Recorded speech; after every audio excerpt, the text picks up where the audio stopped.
দেখছো কিভাবে নেল করতেছি? আপনি আপনি ইভেন আপনি স্মাইল করতেছে।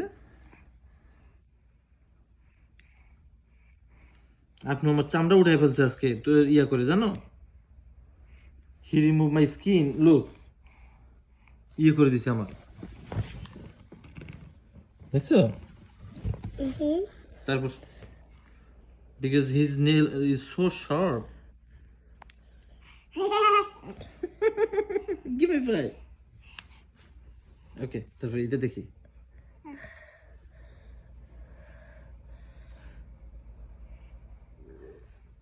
নেল শার্প হওয়া যাবে না, ওকে? একদমই হওয়া যাবে না, ওকে? নেল বড় হয়ে গেলে কি বলতে হবে দাদি? হ্যাঁ